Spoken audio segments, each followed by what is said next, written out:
Assalamualaikum warahmatullahi wabarakatuh. Saya perwakilan dari kelompok 3 ingin menjelaskan tentang Al-Quran dan Sunnah. Ini adalah tugas dari beliau, Pak Sofi.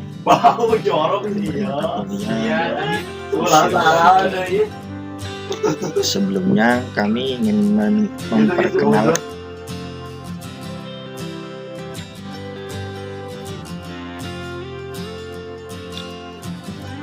yang pertama.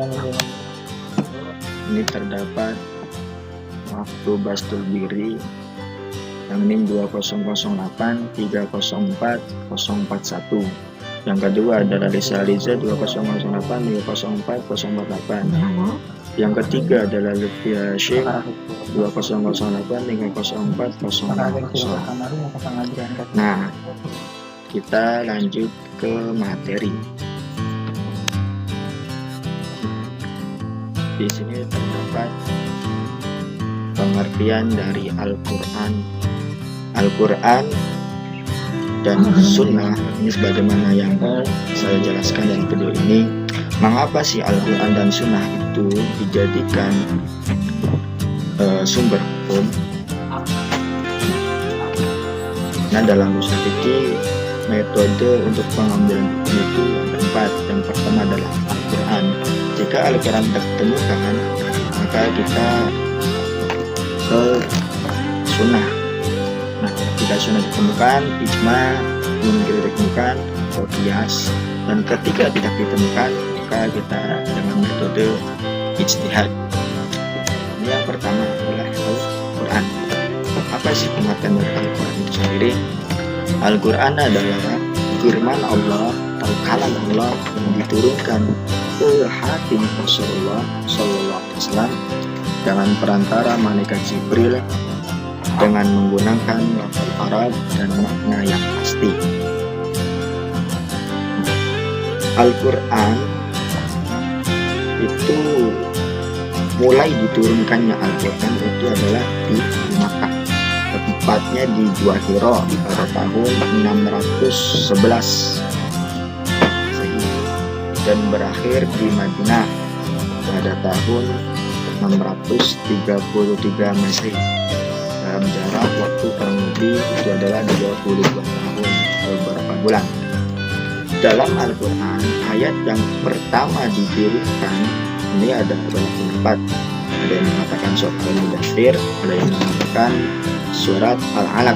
Tapi yang jumhur mengatakan bahwasanya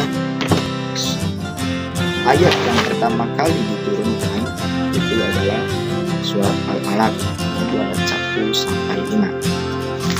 Dan untuk akhir ayat yang diturunkan itu sebagaimana yang dikatakan oleh beliau Jalaluddin Asyuti, pokoknya dalam kitab Al-Itqan fi Ulumil Quran yang dinukil dari Ibnu Abbas, mengatakan bahwasanya ayat terakhir yang diturunkan adalah ayat 281 surat Al-Baqarah. Nah, kemudian kita lanjut ke materi selanjutnya.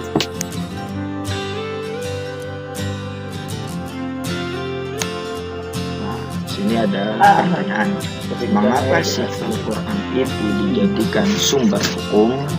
Nah, di sini ada keistimewaan atau tentang Al-Quran itu sendiri.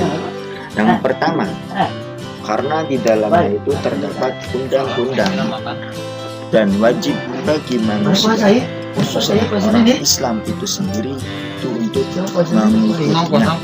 Undang-undang yang terdapat dalam Al-Quran, ya, itu semuanya harus diikuti, khususnya orang Islam.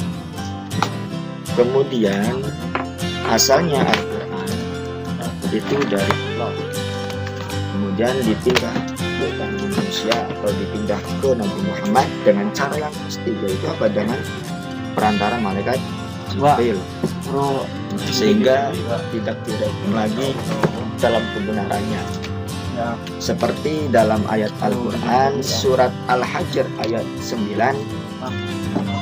yang berbunyi inna nahnu nazzalna az-zikra wa inna lahu lahafidun, yang artinya sesungguhnya kamilah yang menurunkan Al-Quran.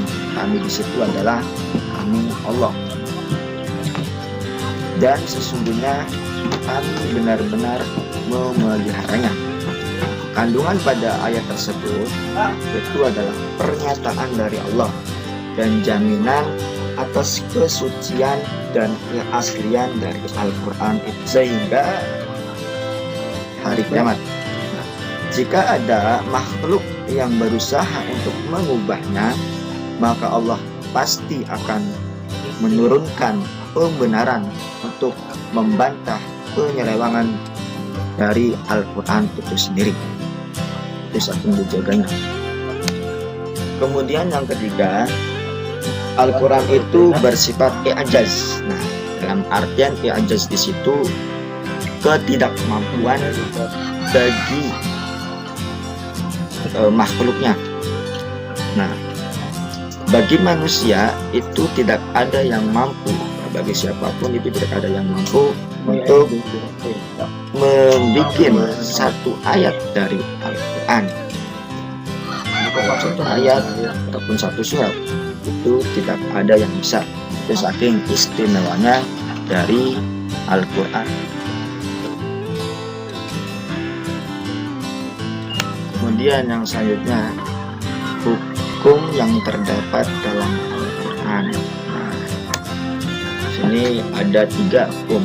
Yang pertama, ya hukum-hukum yang terdapat dalam Al-Quran. Yang pertama adalah akidah. Jadi wajib bagi orang Islam itu meyakini rukun iman. Nah, apa itu rukun iman? Itu adalah tentang keyakinan atau meyakini tentang adanya Allah, tentang adanya malaikat Allah, kitab-kitab dan Rasulullah, dan juga meyakini adanya hari kiamat.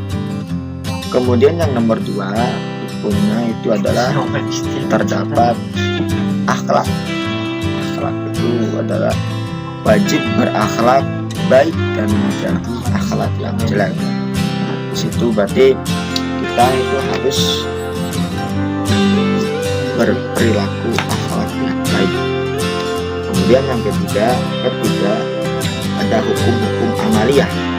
Hukum-hukum amaliyah yaitu hukum yang berhubungan dengan perbuatan dan ucapan. Nah, dalam hukum yang ketiga dan hukum amaliyah ini itu nanti muncul berkembangnya, kemudian adanya ilmu fikih itu berasal dari hukum amaliyah itu. Nah, ada pun hukum amaliyah sendiri di dalam Al-Quran itu dibagi menjadi 2.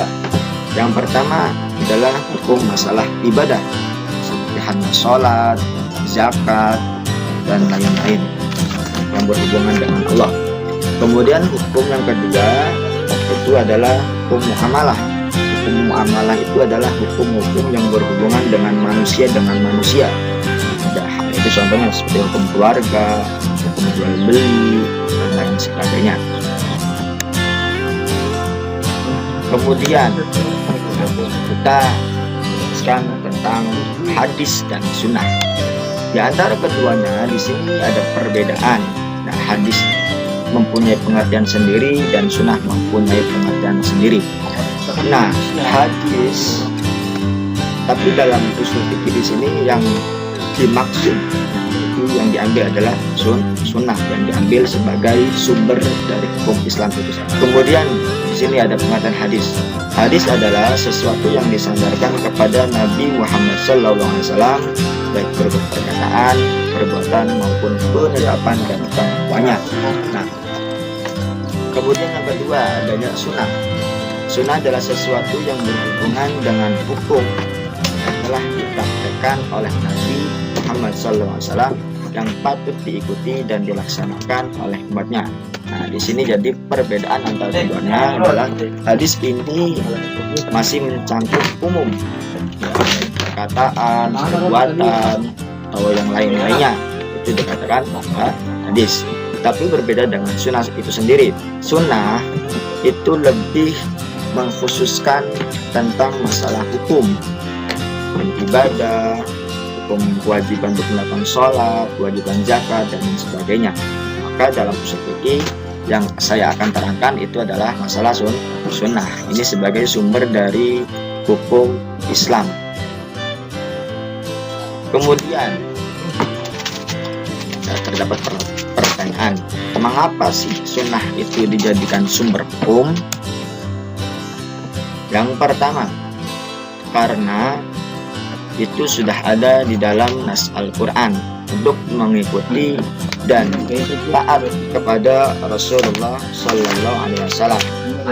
Kemudian yang kedua, alasannya itu adalah karena itu sudah kesepakatan dari para sahabat, atau bisa dikatakan ijma sahabat. Itu untuk wajib untuk mengikuti Nabi Muhammad SAW, baik di waktu hidup ataupun wafatnya. Kemudian yang ketiga, karena kita wajib mengikutinya itu karena di dalam Al-Quran itu sendiri terdapat hukum bagi manusia untuk melaksanakannya. Nah, tapi tidak memperincinya, melainkan dalam sunnah dilakukannya. Nah, jadi antara keduanya itu saling melengkapi. Ketika di Al-Quran terdapat hukum, kan Al-Quran itu terlalu simpel, maka di sunnah itu menyebutkannya, maka itu bisa dijadikan hukum, itu alasan. Nah, di sini tentang pembagian sunnah. Yang pertama, sunnah mutawatirah. Hadis yang diriwayatkan oleh sekelompok perawi yang menurut kebiasaannya, yang menurut keadatannya jauh dari kemungkinan berbuat bohong, atau bisa dikatakan fiqh. Kemudian yang kedua adalah sunnah masyhurah. Hadis yang diriwayatkan oleh satu, dua, atau sejumlah perawi yang banyak, tapi tidak sampai kepada tingkat mutawatir. Di dalam hadis masyhur itu berjumlahnya banyak, dan tapi tidak seperti hanya mutawatir. Kemudian yang kedua adalah sunnah ahad, atau disebutkan dengan khobar ahad.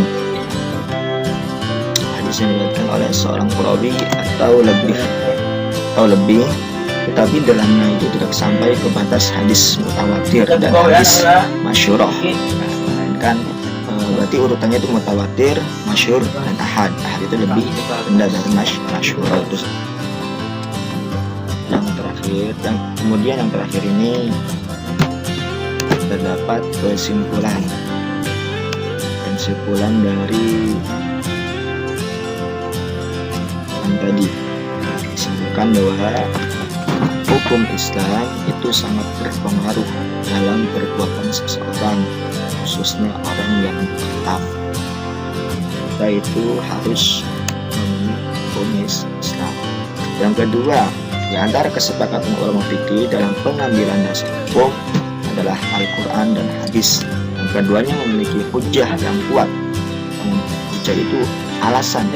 Yang keduanya memiliki alasan yang kuat dan saling melengkapi antara keduanya. Kemudian pada bagian yang ketiga, di sini ada thank you, berarti perhatian, terima kasih.